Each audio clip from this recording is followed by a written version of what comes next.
'pag medyo tight ang budget mo when it comes to the glow up 'no. For example, may budget ka para sa damit tapos yung budget mo 120, okay. Huwag kang mag-e-expect na yung quality ng makukuha mong damit pang 1,000 or 2,000. Kumbaga, you have to match your budget with, you have to match your expectations with your budget. Okay. Kasi ang nahahalata ko sa mga tao ngayon is ang taas ng expectations, pero yung budget na meron is kokonti lang or wala or alam mo yon yung hindi sasapat. So, sinasabi ko 'yan kasi nagbebenta din ako ng damit, isa 'yun sa side hustle ko. Tapos 'yun mga Shein ganyan, yung mga Dubai Aussie na damit, mura lang naman yung benta ko, okey. Tapos, may mga customers nag-e-expect sila ng pang Uniqlo na ano, na quality, pero yung budget nila mababa lang, okey. So, medyo i-ano niyo yung ano, yung i-match niyo yung expectations niyo sa binayaran niyo. Parang sa restaurant, 'di ba? 'Pag pumunta ka sa ano, sa mga five-star restaurants ta's nagbayad ka ng 3,000, 4,000, 5,000, siyempre may karapatan kang mag-expect na, "Uy, dapat yung kinain ko super sarap or yung service, yung ambiance, ang ganda," ganyan, okey.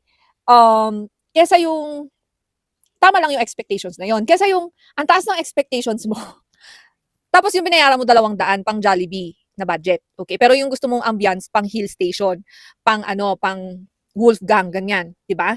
So siyempre ano-ano din when it comes to the expectations, that you have for your ano kasi yun talaga napapansin ko guys when it comes uh, to people 'no, na especially Pinoys, siyempre budgetarian, okey, gusto mo ng maganda, pero ayaw mo magbayad ng malaking pera, okey.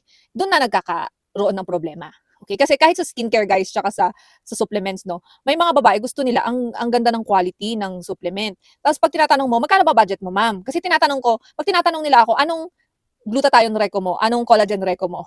Okey. Sinasabi ko na, kunwari yung budget mo below 1,000, siyempre wag masyadong mag-expect guys na gaganda yung skin mo kaagad 'pag yun ang budget mo, okey. So, nagsasabi lang ako ng truth kasi, most people talaga, gusto nila ng magandang quality pero walang budget, was budget, okey.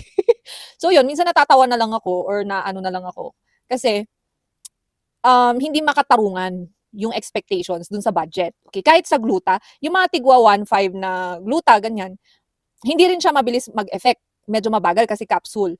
'Pag gusto mo ng mga collagen na maganda, usually magse-shell out ka ng 1,000 pataas, okey, 1,000 pataas 'pag gusto mo ng collagen na maganda, ang quality, okey. So gano'n talaga guys. Nandito tayo sa mundo minsan binabayaran natin yung quality ng products. So kung gusto mo ng quality na products is mag-shell out ka ng mas malaking budget, okey?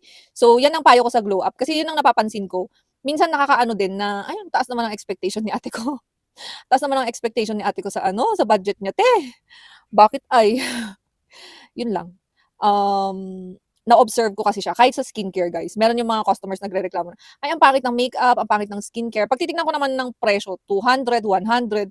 So siyempre huwag kayong mag-expect kasi yung ingredients nun hindi siya high quality 'pag ganun yung mga presyo, okey?